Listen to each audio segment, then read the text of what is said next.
Just before we get into everything you're doing, because there's a lot, Yeah. I want to hear the reason you turned your life around. Your dad's a huge part of who you are, and I Yeah. want to know a little bit about his story. My dad was just an extraordinary man. I've referred to him in previous interviews that I've done as my true north, and that's the best language that I can come up to describe this man. I mean, it falls miserably short, but my dad was extraordinary. He was the epitome. He was an archetypal father. Absolutely, just the embodiment of unconditional love and patience and compassion and understanding. Had a great sense of humor. A diehard romantic.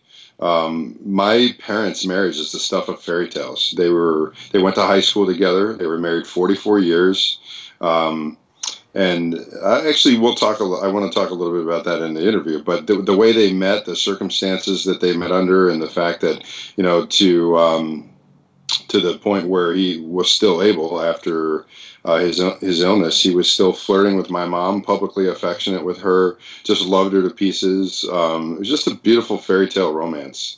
My dad was kind of a big popular guy in high school and in college, and my mom was real shy. She never talked to him and introduced herself to him. And within about the first night they met, of course, my dad asked my mom out on a date. She accepted. Within about a week's time, he proposed to her, and in less Wow, than 6 months, they were married, and they were married for 44 beautiful years. that's Um, amazing. it's like fairy tale romance Yeah. stuff, you know? Yeah, yeah, Now his life, bringing you up, he he had a huge impact on who you are today, but his life ended too soon. yeah. Um, he went through some stuff. He had cancer that he actually fought through, and then can you tell us a little bit about towards the end of his life? He just got dealt a really, really, really lousy hand. So he beat cancer to die of liver disease. The illness, I think, lasted in total of about 14 months. And the doctors, when they diagnosed him, already had advanced stage cancer. And they diagnosed advanced stage cancer, and then a very aggressive treatment of chemo and radiation beat the cancer, but then caused a pre-existing diabetic cirrhosis that we didn't even know that he had to go into overdrive. And so it was about a week's time of great news because the cancer was declared in remission, Right. and then about a week later we found out that the cirrhosis had gone from bad to worse, and we had to, we corrected one problem to have created another, and his prognosis went downhill very quickly after that. So my dad was, above all else, a man of tremendous integrity, tremendous dependability and fortitude, and I believe the best parts of who he was live on in me. So what was integral to my decision to turn my life around and to get myself healthy again was that commitment I made to myself, but also to my dad. My dad did not let me down one time in 40 years. If he said he was going to do something, he did it. If he said he was going to be there, he was there without exception. And so I decided to reciprocate in kind that same degree of integrity, that same degree of dependability and fortitude, and pledge to get healthy or to die trying, and to do it above all else for myself, obviously, first and foremost, but Right. to honor the spirit of the one man who did not let me down one time in 40 years. Now you say that you turned your life around. Can you let my viewers know what you mean by that? I mean, if we just go on looks alone, you're not the same person that That's you were back then. So can you tell my viewers a little bit about that? Well, at the time of my rock bottom following my dad's death, he died on October 7th of 2009. I weighed 455 pounds, and I had all the comorbidity that you would expect to go along with that. And by that I mean I had diabetes, high blood pressure, high cholesterol, anxiety, depression. I had a 90% loss of feeling in both feet from diabetic neuropathy. I'd lost 25% of my hearing in my left ear, 15% loss in my right. Wow. Post-traumatic stress disorder. I was abusing drugs and alcohol. I was not living. I was dying. And I had become completely nocturnal. I was sleeping 14 hours a day during the day and then getting up at night. And so it was really ugly. I got to basically find out just what death's door looks like and take a good hard look at the very real possibility that it was only a matter of time before I had a massive heart attack, and I didn't have the choice to take control of my health anymore. And obviously when that comes into account, I mean, you have people that will just say, you know what, that's it, what more can I do? But you took a completely different route to this. You figured out how to get yourself to where you are today, how to fight. How does somebody go from 455 pounds to 240 in less than 3 years, was it? Oh, actually, the weight loss was in 1 year. The whole transformation was in 1 year. I did in 1 year what Western medicine hadn't been able to do in 40 years. And I did it through a combination of my spiritual practice, which consisted of meditation, energy work, affirmative prayer, affirmative living, a plant-based whole foods diet, and a bunch of different kinds of healing modalities. Most people would categorize these as New Age medicine or Eastern medicine, things like craniosacral therapy, emotional freedom technique, pranic healing, quantum touch, Reiki, different modalities that combined, actually the variable stimuli combined, hitting my body with different modalities at different times and at different days, I believe was the catalyst that made it as successful as I was in 1 year's time. So it was also important, I think, that I point out that I have been at times in my life in excellent shape. I played football and wrestled in high school and college and played for a short time in the minor leagues. I was a paramedic firefighter in Portland, Oregon. I was decorated twice with a Community Service Award for heroism and a Medal of Valor. So I knew at different times in my life what it was like to be in excellent shape. Right. But I struggled my whole life with yo-yoing, with being able to sustain my ideal weight and being able to sustain my ideal level of physical fitness. So since I knew from different times in my life what it felt like and what it looked like, I was able to refer back to it. And what I vowed was not only to drop all that extra weight and to eradicate those diseases, but to restore myself to the kind of vibrant health that I enjoyed while I was in my prime. And in doing everything, this whole process, when it comes to meditation, you know, there's some cynics out there. They don't see how meditation can help anyone. How do you go into that frame of mind to get yourself to believe in it so much that it's going to help you out? Well, it's a great question because let me tell you, prior to this experience, I really had not done any meditation to speak of, not deliberately and not successfully anyway. At different times in my life, I was actually in a meditative state. But once I actually decided to make this a part of my program, I did so very begrudgingly. I mean, let me tell you, the person that I worked with, I can remember the day that he told me to sit down in a chair and do absolutely nothing but breathe. And I'm like, yeah, right. What's that going to do? You know, Right. like I had never been that still in my entire life. And I fought it tooth and nail. And there were plenty of times where I'm sure that he was ready to hit me over the head with a 2x4. But the point is, I did it. And I did it very begrudgingly, and I did it very unsuccessfully at first. But I kept doing it, even though I had a tremendous amount of doubt as to whether or not I was going to do anything. And the more I did it, it actually started working. The better I got at it, the more I started doing it. I started seeing the merit in it. And then I realized that, okay, you know what? There's a lot to this. This is the longest period of time that I've ever sat still with myself. And, you know, it's been said that out of emptiness comes fullness, but I had to have that willingness to first tunnel inside myself and go into that emptiness. And I did so kicking and screaming at first. But as a result of that experience, I really developed a tremendous amount of insight into what was going on in my mind. Because really the problem wasn't the weight loss, gaining the weight. That was a symptom. The problem was in my mind. My mind was broken. The similarities between my life story at that time and the movie A Beautiful Mind are extraordinary. Because at that time of my rock bottom, I was living in a state of delusional paranoia. I had booby-trapped myself inside my house, my windows and doors, and actually considered never leaving again. Oh, wow. And the 3 days prior to me raising the white flag and asking for help, because I was actually hospitalized, I had, of course, my dad dad was deceased then, so I had his 45, his standard issue sidearm that he wore when he was in the Army. I had the business end of it up to my temple for 3 days, just trying to think of a reason not to squeeze the trigger. I had a round in the chamber. I had the hammer cocked. I had my hand on the trigger, and I was like, why shouldn't I do this? So the problem was in my mind, and through that meditation, through that willingness to quiet and get still and find that emptiness, I got to the root of the problem.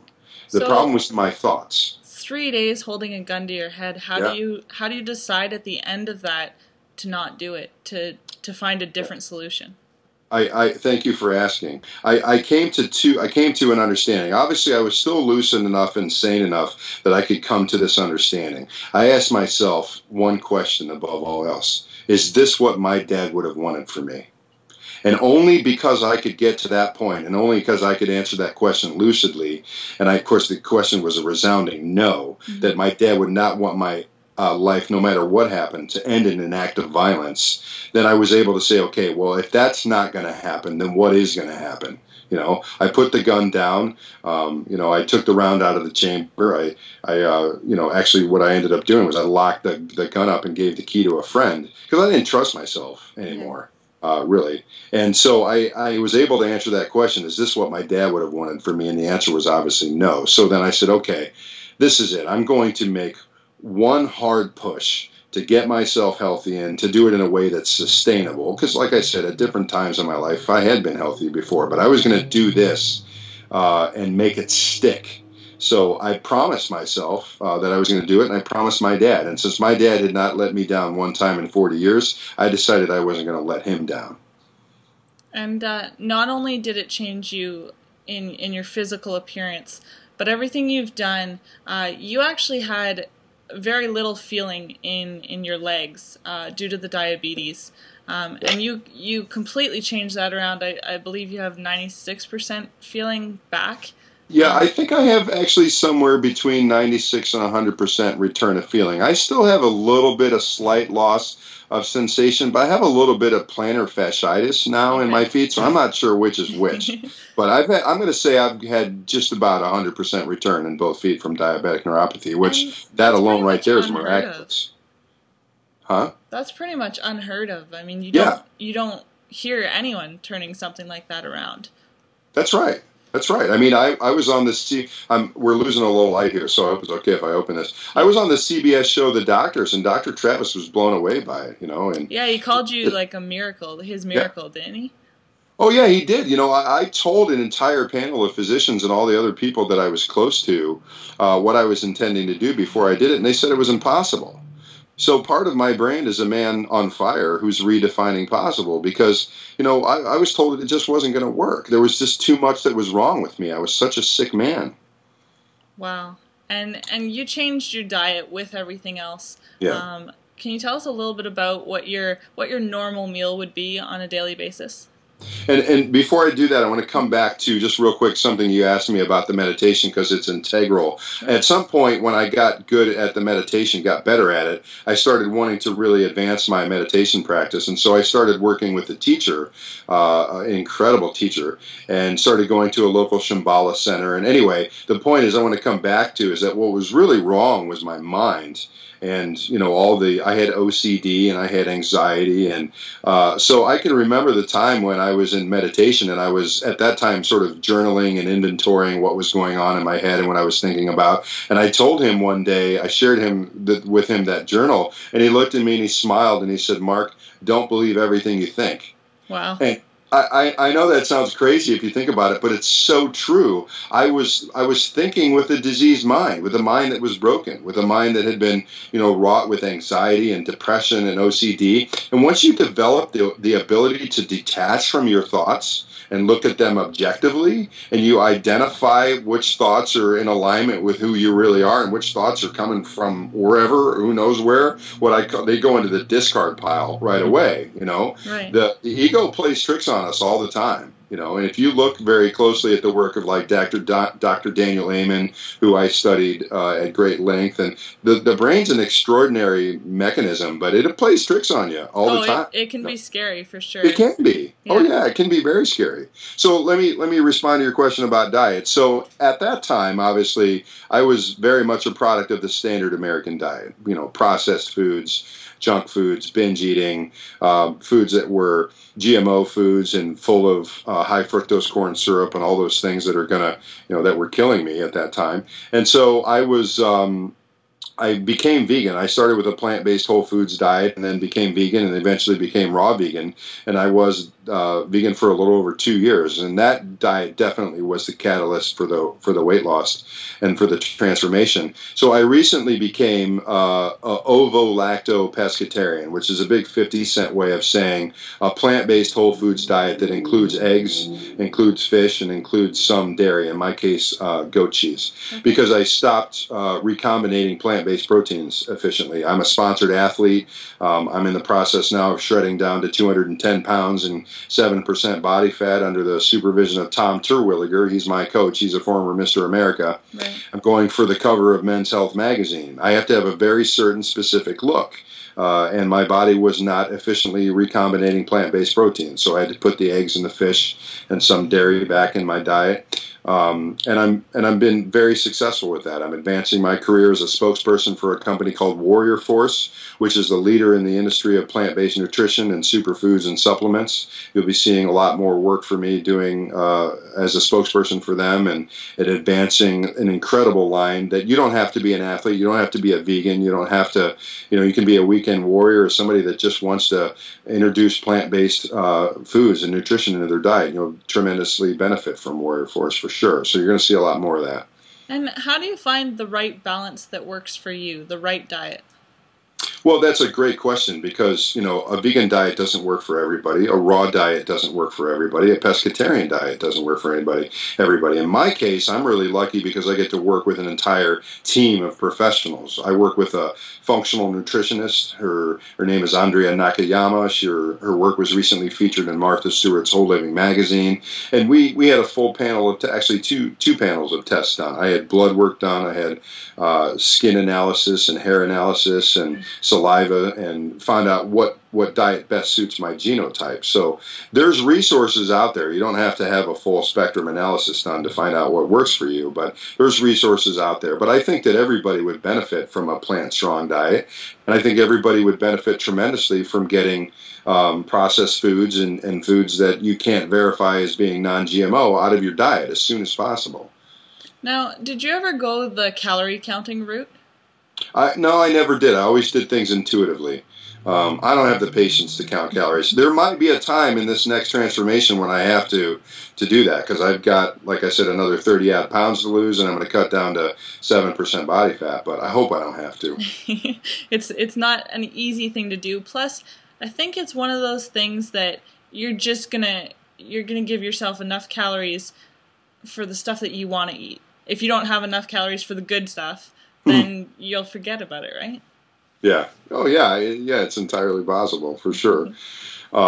So it's important for me to keep telling the story so that other people can benefit from my experience, but I think it's just as important, and in some ways more important, to be the story, because I think what inspires people, and this has been my intention all along, is to do this in such a way that other people benefit from my experience and are inspired to make changes in their lives like I did in mine, is to really be the story. And what I think really resonates with people is this sort of pursuit of happiness sort of timeline that's come out of this experience. Obviously, I'm in Los Angeles. I'm pursuing a career as an actor, playing my strengths as a spokesperson and as a transformational speaker and a sponsored athlete. But make no mistake about it, Men's Health magazine, the cover of Men's Health magazine, that's just a rung on the ladder. Right. My intention is to become the next American action hero. When they reboot the Jason Bourne franchise in a couple years, I am Jason Bourne. Right. Okay? If that doesn't inspire people, a guy who's morbidly obese at death's door, to the next American action hero, I don't think anything's going to. True enough. True enough. And we know it's possible. It's just a matter of me doing the work to get there. It's true. And you've done a ton of press just in the last few years, getting yourself to where you are today. you talked a bit before, and I'm not sure how much you're allowed to say about it, but how you're looking at maybe turning your story into a screenplay? Yeah, I am. I'm definitely. So there's going to be a series of 3 books that come out, and then I have already some interest from some screenwriters, and I'm not going to stop until this is a major motion picture. In April, we're going to shoot a short documentary. I'm returning back to Northeastern Ohio, which is where I'm originally from, and I'm going to do a round of interviews there, some meet and greets, some speaking engagements, but Channel 20 is going to do a short documentary on me when I'm there. And then between that and some other things that I've got some irons in the fire that I can't talk about, but that have to do with filmmakers that I've been in dialogues with here down in Los Angeles, I'm pushing full steam ahead with the intent to have this land as a major motion picture. I've talked to some very big names down here, some screenwriters, some producers that people would recognize. We're talking, leaders in the industry, and I'm not going to stop until this lands on the big screen, because I believe that's the best way to portray the scale of what happened to me, both from the standpoint of the transformation, but also as a result of coming through that experience. And I believe it's the best way to honor my dad. My dad was an extraordinary man. And what you'll find when it does, you're going to find a lot of similarities between films like Field of Dreams and Contact and the movie Frequency, in my relationship with my dad. And I'm not mimicking any of those films. There's just some integral pieces in the storyline between myself and my dad that really are similar to those films. And in making a film about a life experience, rather than just, writing up a script about something that just came from your mind, coming from real experience, do you think it's going to be tough? Do you think it's going to be hard to put all those emotions into it? You just hit it on the head. There's so much there. And to really do the story justice, what I really need to do is dig deep and really have that willingness to be emotionally vulnerable and to relive those experiences. And then I have to translate them to a screenplay.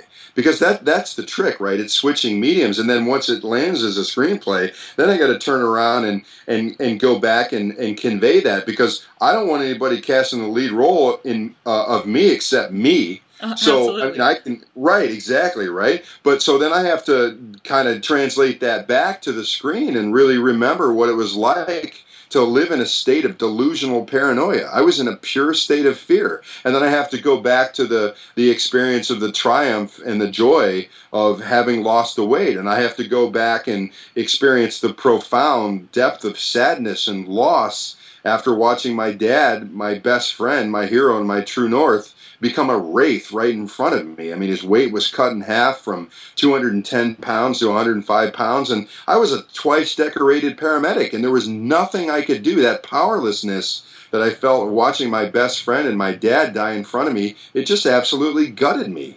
So, and all the other, emotions along the spectrum, from the moments of triumph to the setbacks, there's been a tremendous amount of adversity that I've met.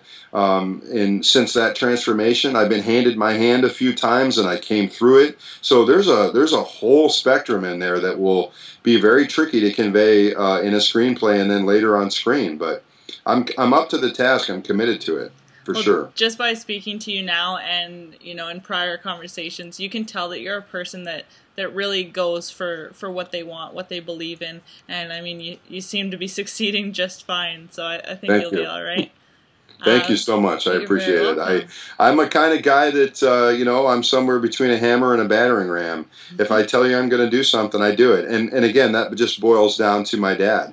I believe the best parts of who he was live on in me, and I've inherited that fortitude, that resolve, that determination, that sort of Jason Bourne / 007, the Daniel Craig 007 that says, you know what, this just has to get done, so I'm going to find a way to get it done. It may not be pretty, it may not be seamless, but I'm going to do what I need to do. And that determination has also come through when it comes to you working out. I think I saw that you work out something like 6 days a week, sometimes 3 times a day. Yeah. How does somebody put themselves into that? How do you push yourself to get that motivation to go to the gym that often?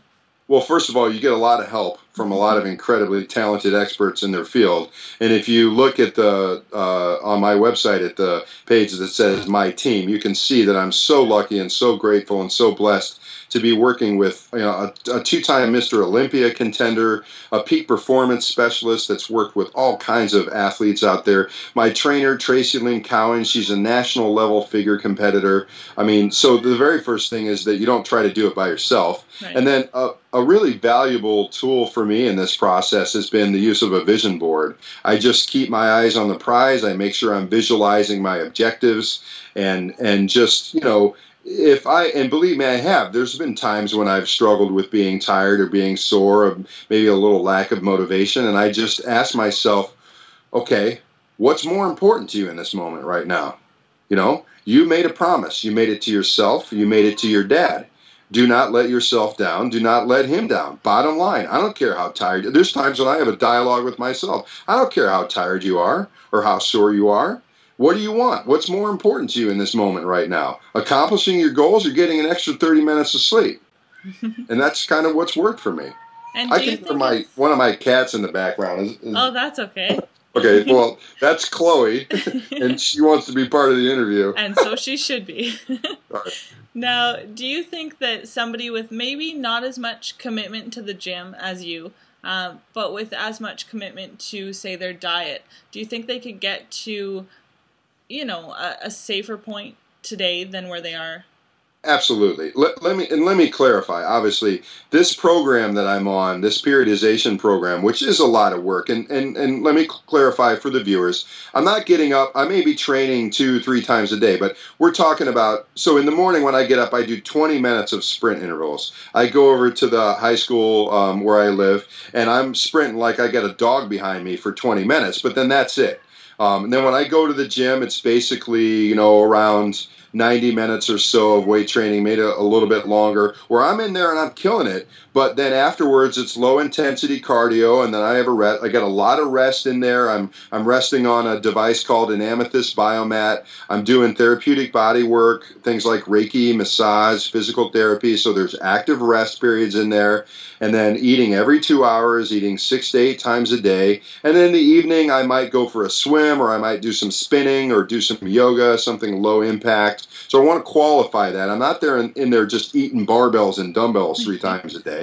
And also, I think it's important that I remind the viewers, too, that I'm a sponsored athlete. Like I said, I played football and wrestled in high school and college. I played in the minor leagues. I was a guide. I was a paramedic firefighter. So I'm used to being, at times, in excellent shape. And also, I have a very specific and very ambitious goal.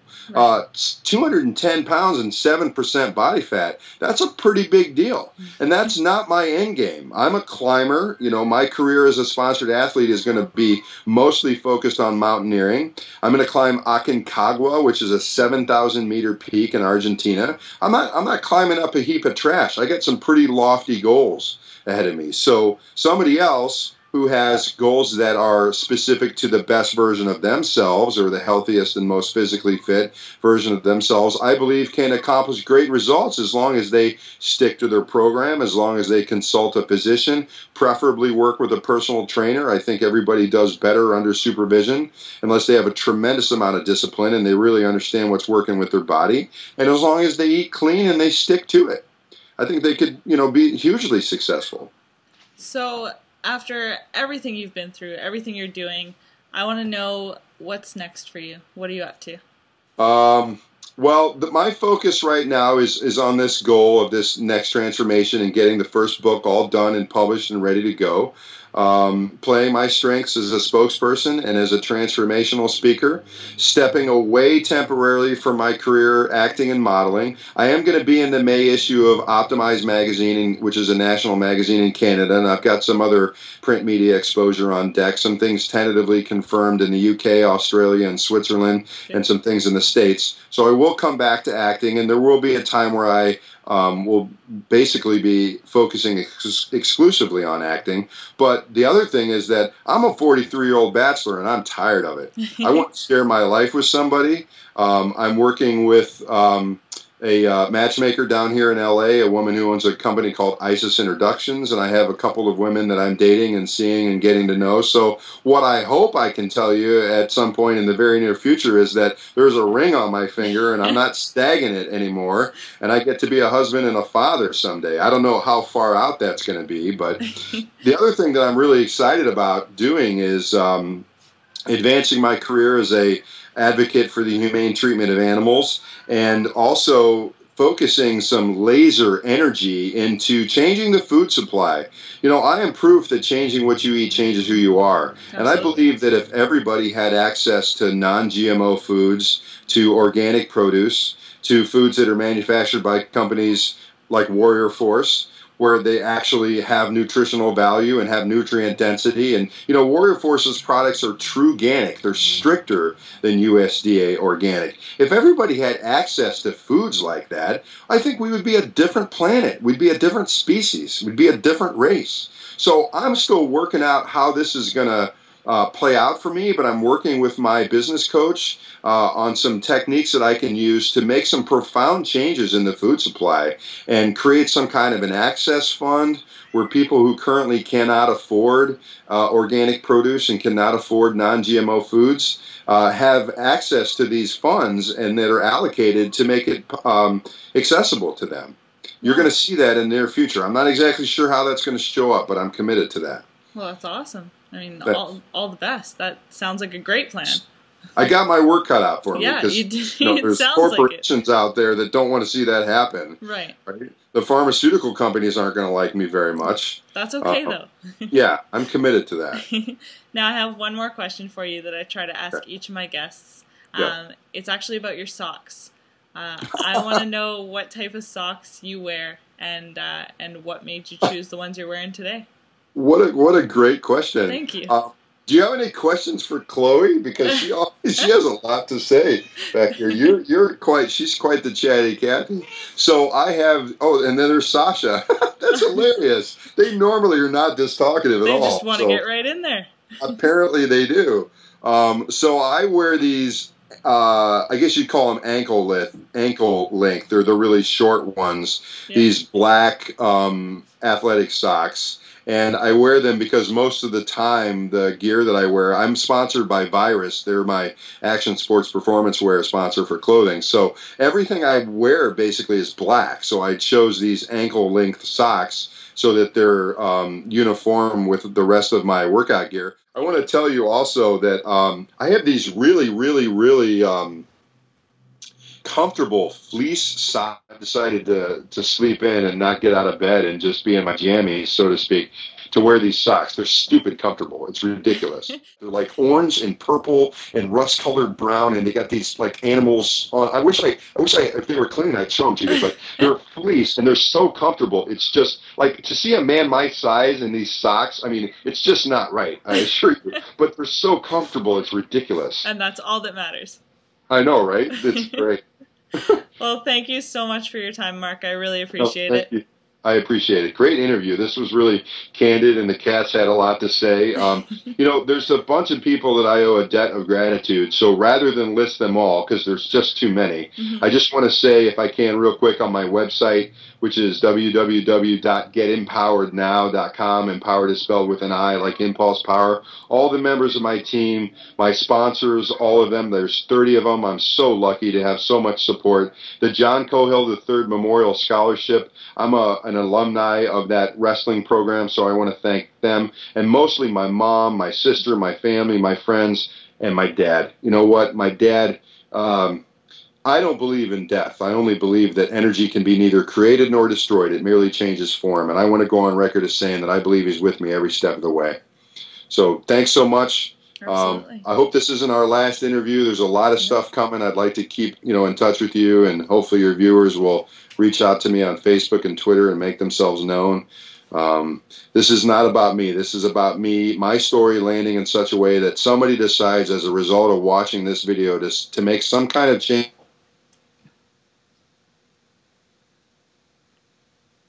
I hope they'll make themselves known to me. Absolutely. Thank you so much. We'll speak again soon. Thank you.